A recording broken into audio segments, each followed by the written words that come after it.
সন্ধি চুক্তিতে মধ্যস্থতাকারী হিসেবে ওমরের চাহিদা ছিল আকাশচুম্বী। ওমর রাদিয়াল্লাহু তাআলা আনহু ছিলেন স্পষ্টভাষী, তার মধ্যে কোনো কূটকৌশল কাজ করত না।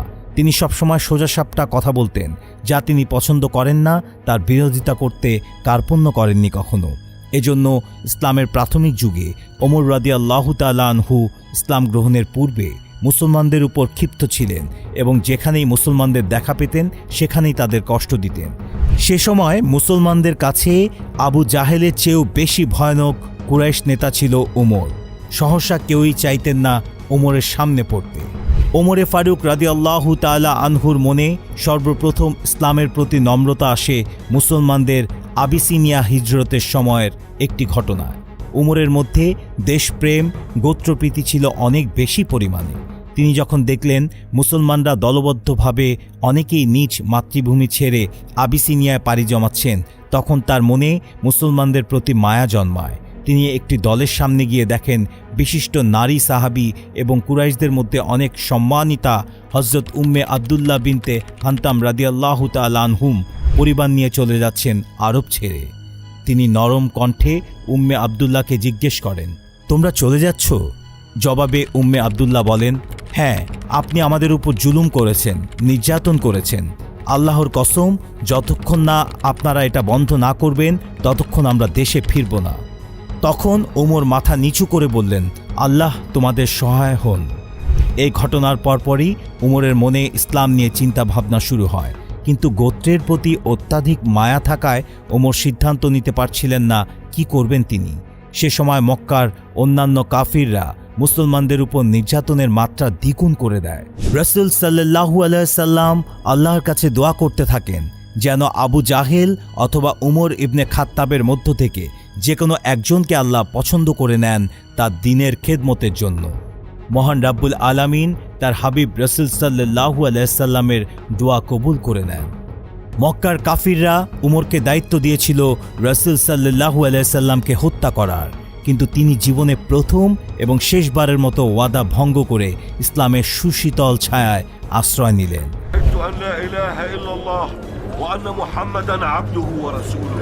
মুসলমান হয়েই তিনি দারুল আরকাম থেকে মুসলমানদের নিয়ে কাবা প্রাঙ্গণে হাজির হলেন এবং প্রকাশ্যে নামাজ আদায় করলেন। ওমর রাদিয়াল্লাহু তাআলা আনহুয়ের এমন কাজে রাসূল সাল্লাল্লাহু আলাইহি সাল্লাম তাকে ফারুক উপাধি দিলেন, যার অর্থ সত্য এবং মিথ্যার মধ্যে পার্থক্যকারী। ওমর রাদিয়াল্লাহু তাআলা আনহুয়ের ইসলাম গ্রহণের খবর বাতাসের চেয়েও দ্রুত গতিতে আরবের আনাচে কানাচে ছড়িয়ে গেল। মক্কার কাফিররা পড়ে গেল হতাশার সাগরে। হযরত ওমর ফারুক রাদিয়াল্লাহু তাআলা আনহুয়ের ঈমান ছিল নিঃসন্দেহে সে সময় সকল সাহাবায়ে কেরামদের মধ্যে আবু বকর রাদিয়াল্লাহু তাআলা আনহুয়ের পরেই সবচেয়ে বেশি। রাসূল সাল্লাল্লাহু আলাইহি সাল্লাম বলেছিলেন, আমার পরে যদি নবুয়তের দরজা খোলা থাকত তাহলে তার যোগ্য ওমরই হতো। পর্দার বিধান, মদ্যপান সহ এমন অনেক গুরুত্বপূর্ণ ইসলামী বিধান আছে যা আল্লাহর পক্ষ থেকে আদেশ হওয়ার আগ থেকেই ওমর রাদিয়াল্লাহু তাআলা আনহু এসব বিধান পালনে আগ্রহী ছিলেন। অতঃপর যখন আল্লাহর পক্ষ থেকে এসব বিধান পালনের ব্যাপারে রাসূল সাল্লাল্লাহু আলাইহি সাল্লামের কাছে ওহী আসতো, তখন রাসূল সাল্লাল্লাহু আলাইহি সাল্লাম বলতেন, হে ওমর, মহান রব্বুল আলামিন তোমার ইচ্ছাকে কবুল করেছেন। ওমর রাদিয়াল্লাহু তাআলা আনহু ছিলেন তৎকালীন আরবের সবচেয়ে নামকরা যোদ্ধা। তরবারি হাতে তিনি যেমন ছিলেন সিংহের মতো তেজস্বী, খালি হাতেও তার ক্ষিপ্রতা ছিল চিতার চেয়েও বেশি। উহুদের যুদ্ধে মুসলমানরা যখন সাময়িক বিপর্যয়ের মুখে পড়ে তখন ওমর রাদিয়াল্লাহু তাআলা আনহুয়ের একমাত্র চিন্তা ছিল রাসূল সাল্লাল্লাহু আলাইহি সাল্লামের নিরাপত্তা। তিনি যুদ্ধের শেষ পর্যন্ত রাসূল সাল্লাল্লাহু আলাইহি সাল্লামের ঢাল হয়ে পাশে ছিলেন। বদরের যুদ্ধে তিনি নিজের মামাকে হত্যা করেন কুরাইশদের পক্ষে যুদ্ধ করার জন্য। মুসলমানরা যখন মহান রাব্বুল আলামিনের নির্দেশে মক্কা ছেড়ে মদিনা হিজরত করেন তখন প্রায় সকলেই লুকিয়ে মক্কার কাফিরদের দৃষ্টির অগোচরে মদিনায় পাড়ি জমান। ব্যতিক্রম ছিলেন শুধুমাত্র হযরত ওমর ফারুক রাদিয়াল্লাহু তাআলা আনহু। তিনি গলায় তরবারি ঝুলিয়ে কাবা প্রাঙ্গণে গিয়ে ঘোষণা দেন, কেউ যদি তার মায়ের কোল খালি করতে চাও, স্ত্রীকে বিধবা করতে চাও, তাহলে আমাকে বাধা দিয়ে দেখতে পারো। ওমরের এমন ঘোষণায় কাফিরদের অন্তরাত্মা কেঁপে ওঠে। ইসলামের ইতিহাসে হযরত ওমরই ছিলেন প্রথম খলিফা যিনি আমিরুল মুমিনিন উপাধি লাভ করেন। তিনি সর্বপ্রথম হিজরি সন প্রবর্তন করেন। তারাবির নামাজ জামাতে পড়ার ব্যবস্থা করেন। জনশাসনের জন্য দুর্রা বা ছড়ি ব্যবহার করেন। মদ্যপানে ৮০টি বেত্রাঘাত নির্ধারণ করেন। বহু রাজ্য জয় করেন, নগর পত্তন করেন। সেনাবাহিনীর স্তরভেদ বিভিন্ন ব্যাটালিয়ন নির্দিষ্ট করেন। জাতীয় রেজিস্টার বা নাগরিক তালিকা তৈরি করেন। কাজী নিয়োগ করেন এবং রাষ্ট্রকে বিভিন্ন প্রদেশে বিভক্ত করেন। একজন ওমর ফারুক রাদিয়াল্লাহু তাআলা আনহু-এর অবদান শুধু ইসলামেই নয়, বরং পুরো পৃথিবীর জন্য ছিল আশীর্বাদ স্বরূপ। ওমর রাদিয়াল্লাহু তাআলা আনহু শুধু একজন বীর বাহাদুর সাহাবী ছিলেন না, তিনি শাসক হিসেবেও ছিলেন পৃথিবীর সকল শাসকদের মধ্যে উদাহরণ। তার বিচার ব্যবস্থা ছিল নিরপেক্ষ এবং ন্যায়পরায়ণ। আইনের চোখে উঁচু নিচু, ধনী গরিব, আপন পর কোনো ভেদাভেদ ছিল না। বিচার বিভাগের সংস্কার সাধন ইসলামের ইতিহাসে হযরত ওমর রাদিয়াল্লাহু তাআলা আনহুর একটি অবিস্মরণীয় কীর্তি। তিনি সর্বপ্রথম বিচার বিভাগকে শাসন বিভাগের আওতামুক্ত করে একটি আলাদা বিভাগ হিসেবে চালু করেন। রাষ্ট্রের যাবতীয় গুরুত্বপূর্ণ কাজ তিনি সাহাবীদের সঙ্গে পরামর্শ করে সম্পাদন করতেন। তিনি শাসন ব্যবস্থাকে সুদৃঢ় করার জন্য মজলিসে শুরা বা উপদেষ্টা পরিষদ গঠন করেন। হযরত ওমর রাদিয়াল্লাহু তাআলা আনহু-এর মতো প্রজাবৎসল শাসক ইতিহাসে বিরল। তিনি নিজে অন্ধকার রাতে একাকী বেরিয়ে পড়তেন এবং প্রজাদের ঘরে ঘরে গিয়ে তাদের সুখ দুঃখের খোঁজ খবর নিতেন। ক্ষুধার্ত শিশুদের কান্নার আওয়াজ শুনে তিনি নিজের কাঁধে আটার বস্তা বহন করে নিয়ে যান তাদের তাঁবুতে। স্বীয় সহধর্মিণী উম্মে কুলসুমকে নিয়ে যান এক বেদুইনের ঘরে তার প্রসব বেদনায় কাতর স্ত্রীকে সাহায্য করার জন্য। একবার ভুলবশত তার পুত্র আব্দুর রহমান আবু শাহাম নেশাজাতীয় দ্রব্য পান করে ফেলেন। আবু শাহাম তখন মিশরে যুদ্ধরত ছিলেন। যখন আবু শাহাম তা বুঝতে পারলেন, সাথে সাথে মিশরের গভর্নর হযরত আমর ইবনে আস রাদিয়াল্লাহু তাআলা আনহুর নিকট নিজের অপরাধ স্বীকার করে শাস্তির দাবি করেন। আমর ইবনে আস রাদিয়াল্লাহু তাআলা আনহু তাকে সে অবস্থায় নিজের কামরাতে ৮০ বেত্রাঘাত করেন। পরবর্তীতে যখন খলিফা হযরত ওমর ফারুক রাদিয়াল্লাহু তাআলা আনহু এই বিষয় জানতে পারেন, তখন তিনি আমরকে এই বলে তিরস্কার করেন যে সাধারণ মানুষকে যেভাবে জনসম্মুখে শাস্তি দেওয়া হয়, আমার ছেলেকেও সেভাবে শাস্তি দেওয়া উচিত ছিল। পরবর্তীতে আবু শাহাম মদিনায় ফিরে আসলে খলিফা ওমর ফারুক তাকে জনসম্মুখে পুনরায় বেত্রাঘাত করেন। ন্যায় বিচারের এমন উদাহরণ পৃথিবীর রাজা বাদশাদের ইতিহাসে খুঁজে পাওয়া যাবে না। এজন্য রাসূল সাল্লাল্লাহু আলাইহি সাল্লাম তাকে উপাধি দিয়েছিলেন ফারুক নামে। হযরত ওমর ফারুক রাদিয়াল্লাহু তাআলা আনহু খেলাফতকালেই মুসলমানরা কালিমার পতাকা উত্তোলন করেছিল অর্ধ পৃথিবী জুড়ে।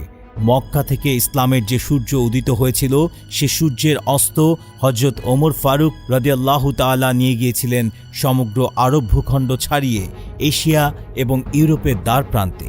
তার আমলেই মুসলমানরা তাদের প্রথম কিবলা বাইতুল মুকাদ্দাস জয় করেন। বিশ্বের অন্যতম পরাশক্তি পারস্যের সাম্রাজ্য চূর্ণ বিচূর্ণ করে দেন। আরেক পরাশক্তি রোমান সাম্রাজ্যকে বিতাড়িত করেন আরব থেকে ইউরোপের দিকে। পুরো অর্ধজাহানের খলিফা হয়েও তার জীবন ছিল একদম সাদামাটা। একবার রোমান দূত তার সাথে দেখা করতে এসে দেখেন তিনি শুয়ে আছেন খেজুরের পাতার এক মাদুরে। তিনি যখন মৃত্যুবরণ করেন, তখন তার উত্তরাধিকারদের জন্য কিছুই রেখে যাননি, উল্টো আরও ৮৬,০০০ দিরহাম সমপরিমাণ ঋণ ছিল তার। ইসলামের এই সুমহান খাদেমের মৃত্যু ছিল অত্যন্ত হৃদয় বিদারক। বিশিষ্ট সাহাবী হযরত মুগীরা ইবনে শুবা রাদিয়াল্লাহু তাআলা আনহু-এর একজন গোলাম ছিল, যাকে পারস্য বিজয়ের সময় গনিমত হিসেবে পান তিনি। সেই গোলামের নাম ছিল ফিরোজ আবু লুলু। সে ছিল পেশায় চিত্রকর এবং কাঠমিস্ত্রি। সে সময় খেলাফতের নিয়ম ছিল অমুসলিম কেউ মদিনায় থাকতে পারবে না, কিন্তু আবু লুলুর বিশেষ গুণের কারণে খলিফা ওমর তাকে মদিনায় থাকার অনুমতি দেন। তার জন্য বিশেষ নিয়ম ছিল, সে দৈনিক নিজ ইচ্ছা মাফিক পেশায় কাজ করতে পারবে এবং তার দৈনিক আয়ের মধ্য থেকে খুবই সামান্য একটা অংশ তার মনিব হযরত মুগীরা ইবনে শুবা রাদিয়াল্লাহু তাআলা আনহুকে দিবে। একদিন এই অগ্নিপূজক আবু লুলু খলিফার কাছে এসে নালিশ করে যে তার মনিব তার থেকে অতিরিক্ত খাজনা নিচ্ছে। ন্যায় বিচারক খলিফা হযরত ওমর ফারুক রাদিয়াল্লাহু তাআলা আনহু তার আয় এবং মুগীরা রাদিয়াল্লাহু তাআলা আনহুকে দেওয়া করের পরিমাণ হিসাব করে দেখেন সঠিক পরিমাণই হযরত মুগীরা আবু লুলু থেকে গ্রহণ করছেন। এ কথা যখন খলিফা আবু লুলুকে বলেন তখন সে রাগে গজগজ করতে করতে দরবার থেকে বের হয়ে যায় এবং বলতে থাকে, ইনসাফ আমাকে ছাড়া সবাইকে দেওয়া হয় এখানে। তবুও খলিফা ওমর রাদিয়াল্লাহু তাআলা আনহু সিদ্ধান্ত নিলেন মুগিরা রাদিয়াল্লাহু তাআলা আনহুকে বলবেন যেন আরও কম পরিমাণে খাজনা তার থেকে নেয়। উক্ত ঘটনার পর একদিন ওমর ফারুক রাদিয়াল্লাহু তাআলা আনহু দেখেন আবু লুলু কোথাও যাচ্ছে। ওমর রাদিয়াল্লাহু তাআলা আনহু তাকে ডেকে বললেন, শুনলাম তুমি নাকি ভালো ধরনের চাক্কি বানাতে পারো, আমাকে কি একটি বানিয়ে দেবে? সে তখন রাগান্বিত ভঙ্গিতে বলল, আমি এমন চাক্কি বানাবো পূর্ব এবং পশ্চিমে বসবাসকারী সকলেই তা দেখতে পারবে।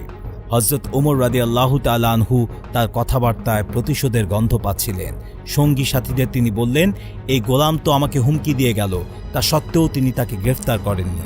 23 হিজরির জিলহজ মাসের 27 তারিখ রোজ বুধবার আমিরুল মুমিনিন ফজরের নামাজ পড়ানোর জন্য মেহরাবে উপস্থিত হন। যখনই তিনি তাকবীরে তাহরিমা বলেন তখনই কাতারের মধ্যে লুকিয়ে থাকা ফিরোজ আবু লুলু বেরিয়ে আসে। সে ওমর রাদিয়াল্লাহু তাআলা আনহুর পিঠে খঞ্জর দ্বারা পরপর 6টি আঘাত করে। অসম সাহসী ও পাহাড়সম হিম্মতের অধিকারী ওমর রাদিয়াল্লাহু তাআলা আনহু কোনরূপ টু শব্দ করেননি। আঘাতে তিনি মারাত্মক আহত হয়ে পড়ে যান। আক্রমণটি এতটাই আকস্মিক ছিল যে পেছনের কাতারে দাঁড়ানো মুসলমানরা টেরই পাননি কিছু। যখন তারা ওমর রাদিয়াল্লাহু তাআলা আনহুয়ের কেরাতের আওয়াজ শুনতে পেলেন না, তখন পেছনের কাতারের লোকেরা তাসবিহ বলে লোকমা দিতে থাকে। এর মধ্যে ফিরোজ পলায়ন করে। কেউ কেউ বিষয়টি বুঝতে পেরে তাকে পাকড়াও করার চেষ্টা করেন, কিন্তু সে তাদেরকেও খঞ্জর দ্বারা আঘাত করে। প্রায় 13 জন মুসলমান রক্তাক্ত হয়ে পড়ে যান। তার খঞ্জর চালানোর দক্ষতার কথা আগে কেউ জানত না। আঘাত এতটাই তীব্র ছিল যে 9 জন মুসলমান তৎক্ষণাৎ সেখানে মারা যান। গ্রেফতার হওয়া থেকে বাঁচার জন্য ফিরোজ নিজের গলায় খঞ্জর চালিয়ে আত্মহত্যা করে। আমিরুল মুমিনিন আহত হয়ে মেহরাবে পড়েছিলেন, তার হুঁশ তখনও ছিল। তিনি নামাজ পড়ানোর জন্য আব্দুর রহমান ইবনে আউফ রাদিয়াল্লাহু তাআলা আনহুকে সামনে বাড়িয়ে দেন। তিনি সংক্ষেপে 2 রাকাত নামাজ পড়ান। ধারালো খঞ্জর ওমর রাদিয়াল্লাহু তাআলা আনহুয়ের পেট ও পিঠ ছিঁড়ে ফেলেছিল। নামাজ শেষ হওয়ার পর তিনি জিজ্ঞাসা করেন, ইবনে আব্বাস, দেখো তো লোকটা কে ছিল? ইবনে আব্বাস দেখে এসে বলেন, মুগিরা বিন সুবার গোলাম। ওমর রাদিয়াল্লাহু তাআলা আনহু তখন বললেন, ও আচ্ছা, তাহলে সেই কারিগর ছিল। আল্লাহ তাকে ধ্বংস করুন, আমি তো তার ব্যাপারে ইনসাফের ফয়সালা করেছিলাম। তিনি আরও বলেন, আল্লাহর শুকরিয়া যে তিনি কালিমা পড়ুয়া কারো হাতে আমাকে মৃত্যুদান করেননি। এত সত্ত্বেও ইরানে বর্তমান শিয়া অনুসারীরা ওমর ফারুক রাদিয়াল্লাহু তাআলা আনহুয়ের হত্যাকারীকে একজন বীর হিসেবে সম্মান করে থাকে। তার কথিত মাজার বানিয়ে সেখানে শ্রদ্ধা নিবেদন করে।